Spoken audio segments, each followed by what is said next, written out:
Russia may be about to receive the most powerful economic blow since the start of the full-scale invasion. China, according to a Reuters report, is stopping its purchases of Russian oil. This is the television news service online. Subscribe to our YouTube channel, watch the broadcast, and be sure to comment on what you found most interesting. Here are a few topics from today's episode. A kindergarten, a school, a synagogue, and a business center. Kyiv once again endured a Russian attack last night. Where else will the enemy strike, and will the capital have electricity? Overnight, the Russians launched 130 attack drones of the Shahed and Gerbera types at Ukraine, as well as other types of Iron Birds.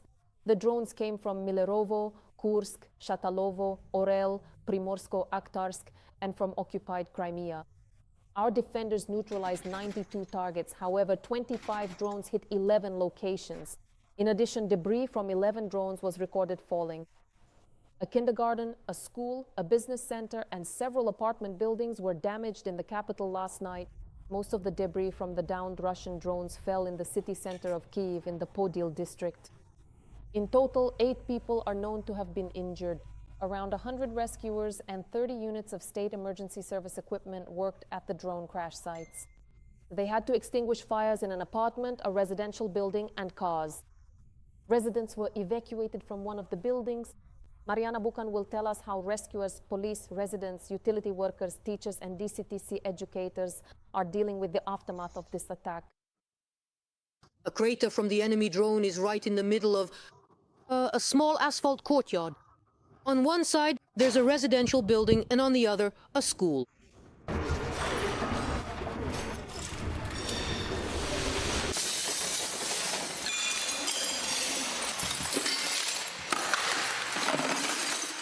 The children are asking for online lessons, but we explain that, unfortunately, all the new windows we waited 30 years for, the window slopes we worked on for so long, the walls we painted all summer, we spent all that time at the school. Unfortunately, today we are grateful to our neighbors. You can't tell the teacher.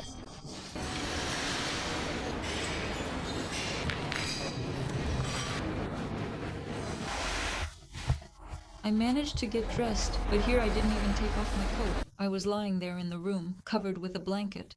I don't know what will happen next. It's 5 degrees outside.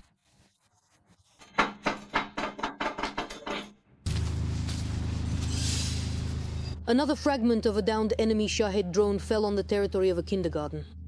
There isn't a single group left intact here.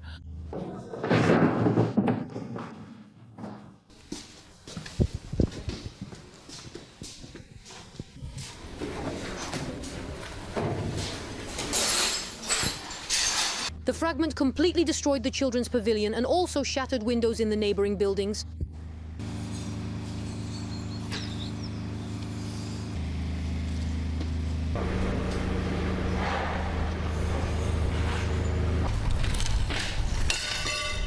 By this evening, we will decide whether we will be allocated several groups in another preschool so that we can accommodate the children. But we will try to resolve this situation quickly. Podil, the historic center of the capital. A brand new business center. IT company offices were located here, as well as a beauty salon.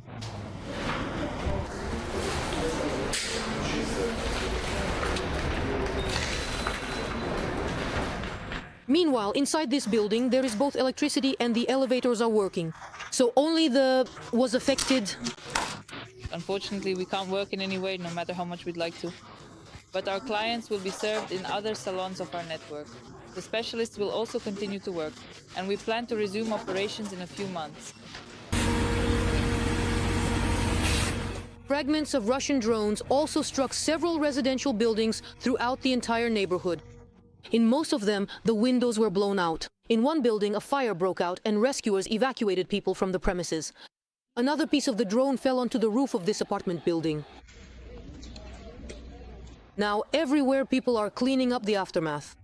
But the locals still can't recover from the shock, even though they talk about the night attack calmly. It was a very bright flash. I was just getting out of my car and saw everything falling down. I got into the yellow car, listened to how it hit the roof, it fell all over the place. Well, and then my girlfriend was at home. I texted her every day, and we went to the shelter. Mariana Bugan, Roman Ripa, Anatoly Korob, TSN1+. Scheduled power outages are in effect today from 7 a.m. to 11 p.m. The restrictions will affect 12 regions of Ukraine, where the day before Russia struck the energy system. 3 groups will be without electricity at the same time. This applies to both residential neighborhoods and industry. As a result of the latest strikes, there are power outages this morning in Kharkiv and Chernihiv regions. In particular, emergency outage schedules are in effect in the Koryukivka and Novorossiversky districts. Energy workers are asking people not to turn on several powerful appliances at the same time so as not to overload the system. This will help restore the system to normal operation as quickly as possible. At the same time, the Zaporizhzhia nuclear power plant has come out of a full blackout mode. Our repair crews were able to fix the line that connected the occupied nuclear power plant to the Ukrainian power grid. For a month, the occupiers did not allow our energy workers near the power lines, putting the nuclear and radiation safety of all of Europe at risk. Since the beginning of the full-scale invasion, Ukrainian energy workers have already restored the power lines to the plant 42 times. Today, a Russian drone killed our journalist colleagues. A correspondent and cameraman from the Freedom TV channel were killed. This was announced by the head of Donetsk. This is Vadim Filashkin. The information was later confirmed on the TV channel. Alyona Hramova and Yevhen Karmazin, from the very first days of the full-scale invasion, reported on the situation in Donetsk region, its defenders, the evacuation of people, and Russian crimes. Today, the film crew was working in Kramatorsk as well. Police reported that Alyona and Yevhen were filming a gas station in the city center that had been attacked by the occupiers the day before. A hostile drone targeted their car, even though the vehicle was parked under. The anti-drone netting did not provide protection. According to preliminary information, it was a Molniya-type drone. There was a hostile drone strike. The car was destroyed. At this time, it is known that 2 journalists have been killed and 1 injured, who was taken to the hospital. Colleagues are posting words of support for the families on Alyona's and Vadim's pages. TSN also expresses condolences to the families of the deceased. Repatriation of the bodies. Russia has returned 1,000 bodies to Ukraine. According to all reports, they belong to our soldiers who died in battles on the front line. This was reported by the Coordination Headquarters for Prisoners of War and Missing Persons. They promise that in the near future, investigators and experts will conduct all necessary examinations to identify the remains and hand them over to the families for burial. Kherson under drone attack. In the morning, a woman was killed there while she was outside during the shelling. 2 drivers of civilian cars were also injured when the Russians dropped explosives on their vehicles. And in the south, due to artillery strikes, a 55-year-old local man sustained injuries incompatible with life. Another man was hospitalized with injuries. In the Kharkiv region, a rescuer was killed and 5 more of his colleagues were injured. The emergency workers were extinguishing a fire at the site where a drone had struck in the village of Zeleny High when the enemy hit again. A 49-year-old squad commander sustained fatal injuries, and one of the injured is also in serious condition. In Sumy, a drone struck a railway station, injuring 2 locomotive crew workers and a 32-year-old woman. A train and railway infrastructure were damaged. In some areas, there is no power in the contact network. Trains are running late or have been cancelled altogether. In Primorsky, Zaporizhzhia region, a drone crashed into the private home of a 29-year-old woman. Medical assistance was required. Drones are also hunting people in Donetsk region. Residents of Kostiantynivka and Kramatorsk have been injured there. There are also wounded in the Chernihiv region. The occupiers shelled the region more than 50 times in a single day. There were strikes in the Koryukivka and Novorossiversky districts. Infrastructure facilities were hit. She walked for 12 hours under shelling across mined areas and with a gunshot wound to her face. In Dnipro, doctors are saving a resident of the village of Zvanivka in Donetsk region. Her husband, 2 sons and neighbors were shot by the occupiers. The woman was also presumed dead, but Olha regained consciousness. With her last ounce of strength, she managed to reach the Ukrainian defenders. They handed her over to the medics. She told our Olha Pavlovska how she miraculously survived her wounds. It all happened in a split second. He ran in, excuse me, giving an order. We didn't even understand what was happening. He just, with a rifle. I thought I had died too. I was falling like this. I thought I really did die. This nightmare was over. To survive it all, Mrs. Olha remembers every detail with her husband and 2 adult sons. She was hiding in the basement of her own house in the village of Zvanivka near Siversk. They were planning to leave for a safe place. They had even packed their things, but in the morning it was already impossible to go out. And it went on like that for 10 days. Those 10 days were hell, a real nightmare. Shelling, drones, thousands of them, just thousands. And they fly over your house, circling, and you just wait, thinking it will fall any moment. She says that when everything suddenly went quiet, her younger 32-year-old son went out to get water and occupiers entered their basement. Tell us where the enemies are. I said, how would I know? One of them even said, can't you make me some coffee? Well, we didn't even have any water. He talked like a man, said something about his daughter, and then just cold-bloodedly walked in and shot him. Ola recalls regaining consciousness in the basement with a gunshot wound to her face, next to her murdered husband and eldest son. Both of them were named Alexander. She says she went to look for her younger son, Volodymyr. Everything is burning, just burning like in a horror movie. And I am alone in the middle of it all. My neighbor is lying there, killed, next to my son. I lifted his arm, and it was already like a doll's. I said, Vova, forgive me that I couldn't save you. Only in the darkness did she dare to leave the village. How she managed the journey with her injury, she still doesn't understand. Bombs are falling nearby. I fell into one crater. It was still hot. I barely managed to get out of it with her. And I kept walking. Well, I felt like this, but I still kept going. Well, if a rocket kills me, then so be it. Later it turned out there were mines there. After half a day, she finally reached the Ukrainian defenders. They provided assistance and took her to a hospital in Dnipro. It's simply luck by chance that the bullet passed a little lower. It grazed these extremely important and delicate blood vessels. If it had actually hit any of them, she would have died in just a single second. The bullet went through her right cheek and exited near her left ear. The surgery lasted over an hour. There are more surgeries ahead to save her face. There are fragments of the bullet left inside. They are very soft and tiny. We handle the tissues very, very carefully. We preserve every single cell so that later we can reconstruct her face as it should be. Psychologists are working with the wounded woman to help her cope with the trauma.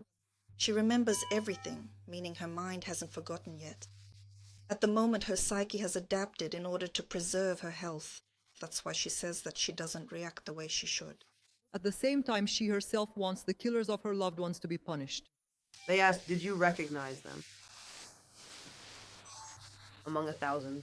Of course I recognized them, I remembered them for the story. The victim was interrogated, and her testimony regarding yet another war crime against the civilian population was recorded. At present, urgent investigative actions are underway to establish all the circumstances of the incident and to identify the Russian servicemen involved in committing the crime. Those who committed the war crime face life imprisonment. Ola Pavlovska, Alexander Kulish, Dnipro, TSN 1+1. Hide and seek didn't work out. Soldiers of the 118th Separate Mechanized Brigade of the Armed Forces of Ukraine showed one of the enemy's failed raids. The occupiers tried to hide in the center of Malotokmachka in Zaporizhzhia region in residential houses, but came under the precise fire of a Ukrainian tank. Then the enemy positions were completely destroyed by a missile strike. According to the American Institute for the Study of War, the occupiers are suffering significant losses in the Zaporizhzhia direction, as well as near Kupiansk and Kostiantynivka. Overall, since the beginning of this day, there have been 69 clashes on the front, with the most attacks, according to the General Staff, occurring in the Pokrovsk direction, where the enemy tried to advance towards Ukrainian positions. However, so far, no significant advances have been recorded there. According to the analytical resource Deep State, the Russians have become more active near Lyman. Groups of occupiers are infiltrating the forests of the Grey Zone in the Yampil-Lyman-Zarikny triangle. One of these groups once again managed to reach the outskirts of Lyman due to insufficient density of Ukrainian defensive positions in this area. According to Deep State, enemy raids are being stopped by drone operators using their own resources. A strategic facility was attacked by the aggressor country. The General Staff of the Armed Forces of Ukraine confirmed the strike on the Ryazan oil refinery.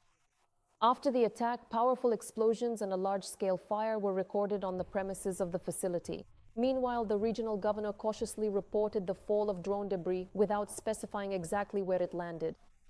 The Ryazan oil refinery processes over 17 million tons of oil annually, so its damage will impact military logistics. The aggressor country, and the day before, drones attacked the Russian plasmas plant in the Chelyabinsk region.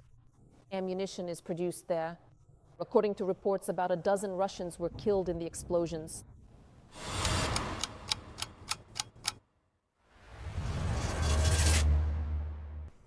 EU leaders are discussing a so-called reparations loan for Ukraine. Their latest summit is underway in Brussels. Volodymyr Zelensky is also present at the summit. The president welcomed the adoption of the 19th package of sanctions against Russia and called for its effective implementation. He is also counting on European Tomahawks. What can Ukraine expect from the summit held after yet another attempt by President Trump to end the war? Radio Liberty correspondent Zoriana Stepanenko will tell us more. For the leaders, the EU summit began with the news of the final approval of the 19th package of sanctions. After lengthy discussions, Slovakia lifted its veto and the process is now complete. The restrictions close the EU market to Russian liquefied natural gas, although this process will be gradual. They are cracking down on the so-called shadow fleet. More than 100 tankers have been added to the blacklist. Now, the total number of sanctioned vessels transporting Russian energy resources in circumvention of restrictions exceeds 500. The package also includes financial sanctions. It also restricts the freedom of movement of Russian diplomats within the EU. Leaders welcome the increased pressure on Russia, especially the fact that this was done in sync with Washington, which imposed energy sanctions against the Russian Federation. Now the European Union must agree on another difficult but no less necessary decision for Ukraine. We have already approved the 19th package of sanctions targeting the shadow fleet as well as the banking and energy sectors of Russia. Today, at this European Council, we will make a political decision regarding the provision of Ukraine's financial needs for 2026 to 2027, in particular for the purchase of military equipment.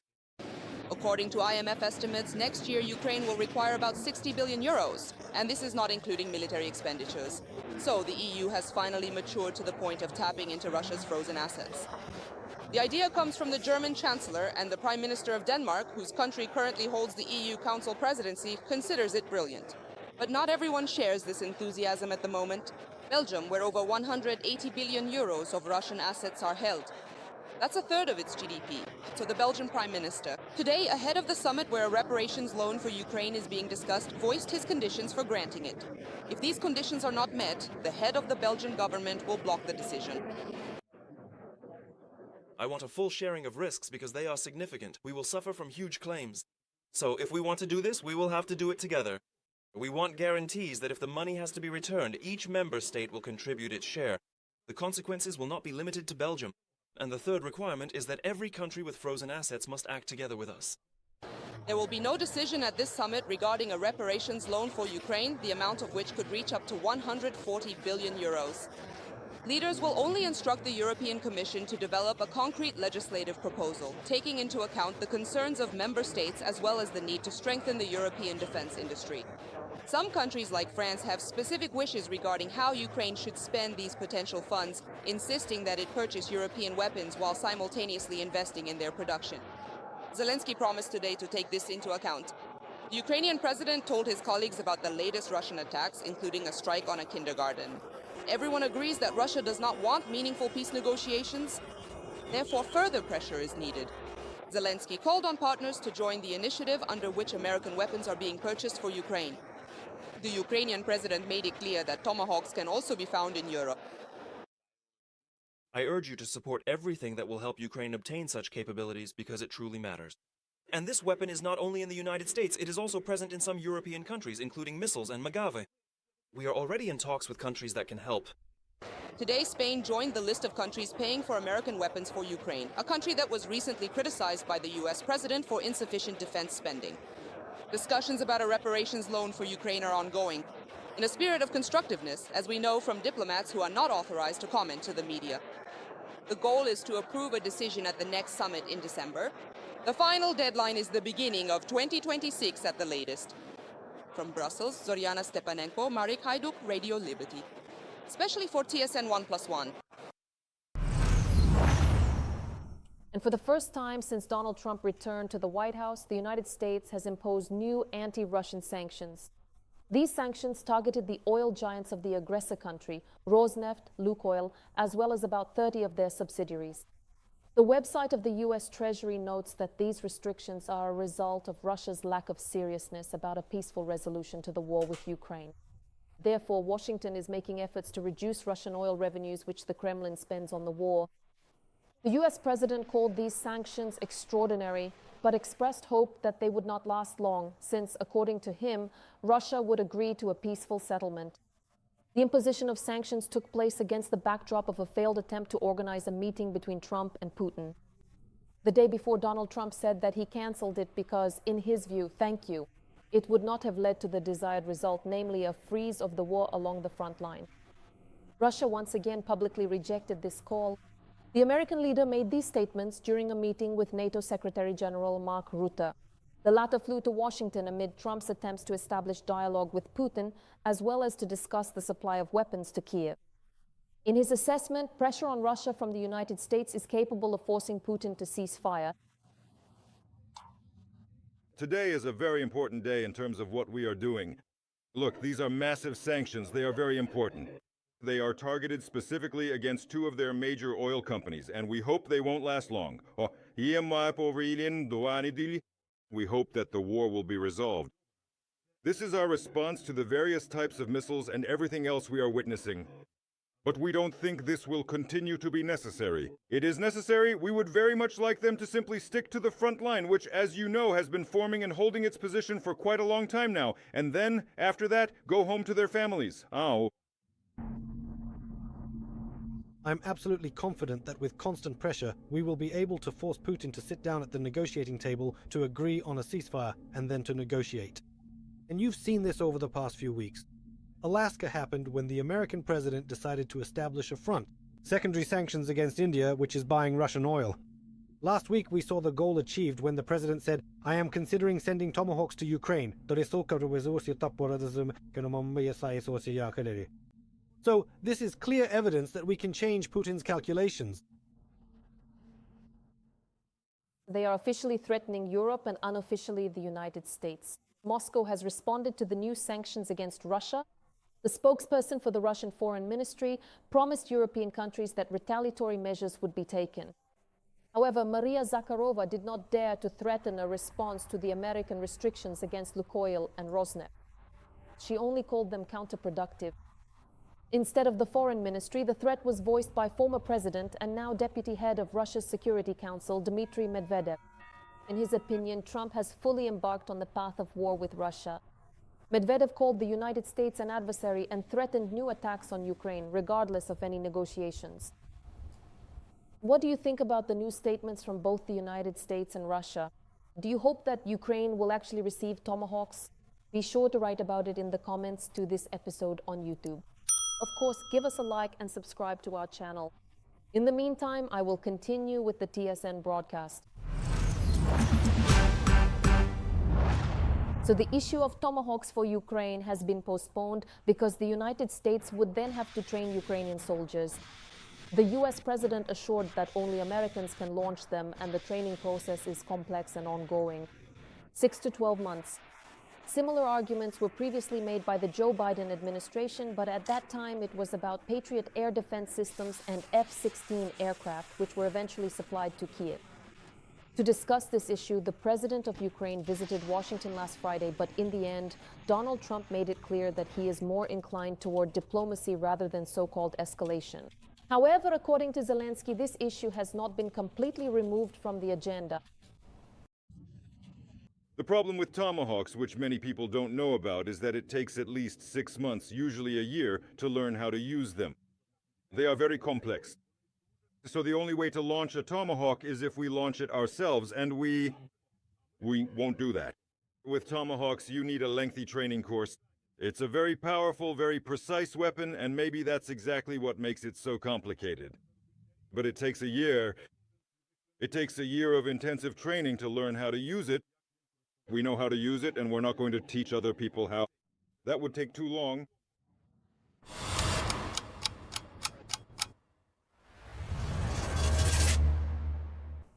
Europe is building connections. For the first time in 500 years, the heads of the Catholic and Anglican churches held a joint prayer. This happened during the state visit of British King Charles III to the Vatican. Together with Pope Leo XV, they prayed in the Sistine Chapel. It was a historic event, the first joint service of an English monarch and a Catholic pontiff, Kyiv, the separation of the British in 1534. The official purpose of this visit is to strengthen the ties between the Catholic and Anglican churches. The statement about the visit specifically emphasizes that the unification of these two Christian traditions is a symbol of shared faith, quote, during global challenges.